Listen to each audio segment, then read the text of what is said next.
बिल्लाहि मिनश्शैतानिर्रजीम बिस्मिल्लाहिर्रहमानिर्रहीम फ़इन तल्लक़हा फ़ला तहिल्लु लहु मिन बअदु हत्ता तनकिहा ज़ौजन गैरह फ़इन तल्लक़हा फ़ला जुनाहा अलैहिमा अन यतराजआ इन ज़न्ना अन युक़ीमा हुदूदल्लाह व तिल्क हुदूदुल्लाहि युबय्यिनुहा लिक़ौमिन यअलमून व इज़ा तल्लक़्तुमुन्निसाअ फ़बलग़्न अजलहुन्न फ़अम्सिकूहुन्न बिमारूफ़िन अव सर्रिहूहुन्न बिमारूफ़ वला तुमसिकूहुन्न ज़िरारन लितअतदू वमन यफ़अल ज़ालिक फ़क़द ज़लम नफ़्सह वला तत्तख़िज़ू आयातिल्लाहि हुज़ुवा वज़्कुरू निअमतल्लाहि अलैकुम वमा अनज़ल अलैकुम मिनल किताबि वल हिकमति यअज़ुकुम बिहि वत्तक़ुल्लाह वअलमू अन्नल्लाह बिकुल्लि शैइन अलीम।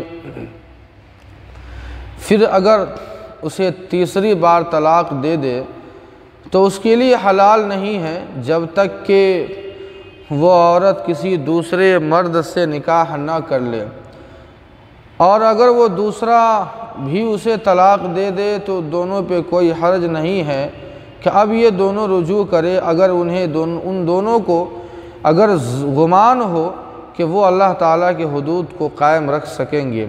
और ये अल्लाह की हुदूद है जिसे अल्लाह ताला बयान फरमाते हैं लोगों के लिए ताकि वो समझें।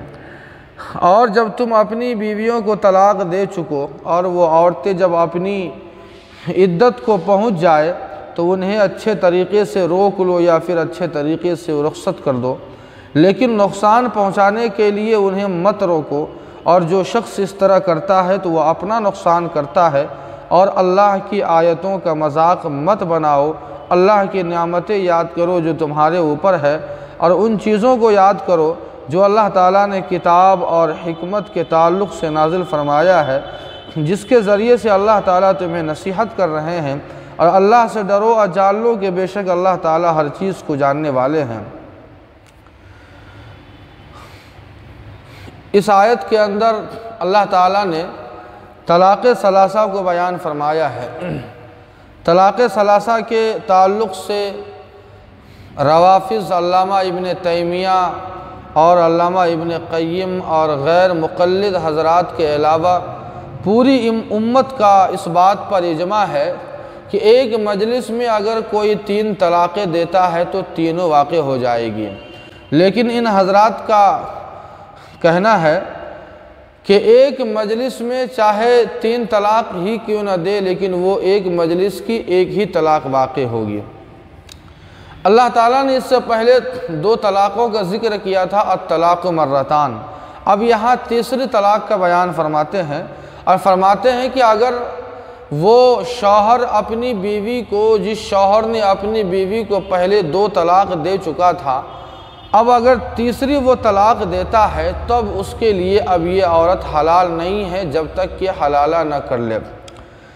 पहली बात तो ये है कि एक मजलिस में 3 तलाक़ देना, इन हज़रात के अलावा पूरी उम्मत का इजमा है कि एक मजलिस में अगर कोई 3 तलाक़ देता है तो तीनों तलाक़ें वाक़ हो जाएगी। लेकिन 3 तलाक़ देना ये कोई महबूब और पसंदीदा अमल नहीं है। इसीलिए अल्लाह ताला ने तलाक़ को स्टेप बाय स्टेप बयान किया कि पहले 1-2 और उसके बाद उसे एक हैज़ छोड़ दो। अल्लाह ताला ने इस तरह बयान किया है। लेकिन अगर कोई 3 तलाक़ भी दे देता है, चाहे एक मजलिस में हो या अलग अलग हो, तो वो तीनों तलाक़ें वाक़ हो जाती हैं।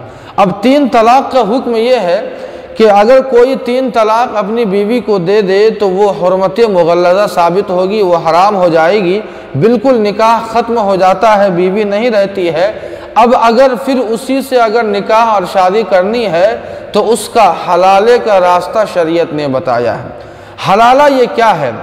हलाला दरअसल उसकी असल शक्ल और सूरत ये है कि वो औरत जिससे 3 तलाक़ वाक़ हुई है अब किसी दूसरे मर्द से निकाह करे और उससे मियाँ बीवी के साथ रहे।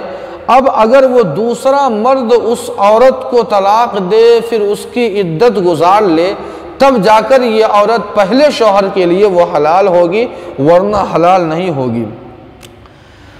एक बात और हमें याद रखनी है कि हलाला के लिए आया खलवत सहीहा काफ़ी है या फिर सोहबत करना, यानी मर्द का औरत की शर्मगाह में अपनी शर्मगाह का इदखाल करना यह ज़रूरी है।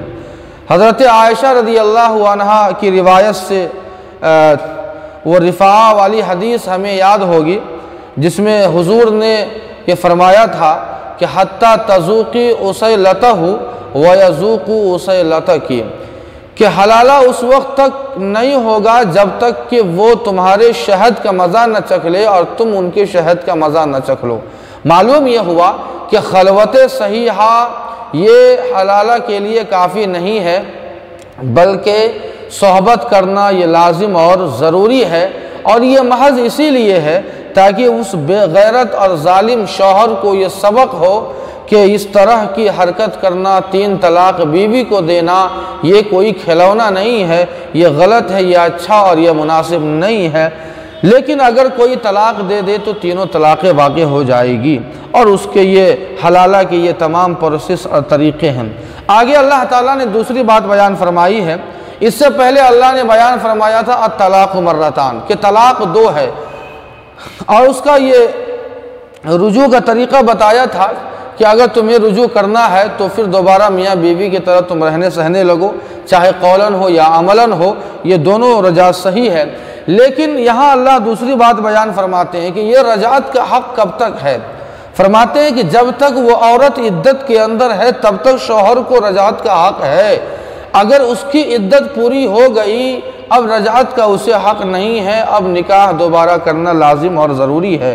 अब अगर उसे रोकना है इद्दत के अंदर तो रुजू कर ले। लेकिन अल्लाह फरमाते हैं वला तुमसिकूहुन्ना ज़िरारन लितातदू, ज़माने जाहिलियत की तरह तुम अपनी औरतों से रुजू जुल्म करने या औरत को परेशान करने के लिए न करो, इसलिए कि जो इस तरह करता है वो अपना नुकसान करता है, वो खुदा का नुकसान या और किसी का नुकसान नहीं करता है। आगे अल्लाह बयान फरमाते हैं कि ये निकाह, ये खुला, ये तलाक़, ये हलाला, ये वग़ैरह वग़ैरह के जो अहकाम हैं शरीयत के, इन अहकाम का मजाक मत बनाओ कि औरत को हम निकाह करके लाए, फिर उन्हें तलाक़ दिया और इद्दत के अंदर रुजू भी कर लिया, फिर उसे हमने तलाक़ दे दिया ज़माने जाहिलियत की तरह। ये है अल्लाह की आयतों और अल्लाह के अहकाम का मजाक उड़ाना। अल्लाह फरमाते हैं कि हमारी निशानियों और अलामतों का मजाक मत उड़ाओ, बल्कि मेरी उन नियामतों को याद करो जो हमने तुम्हें दी है, कि एक मुहसिन के एहसान को भूलना नहीं चाहिए।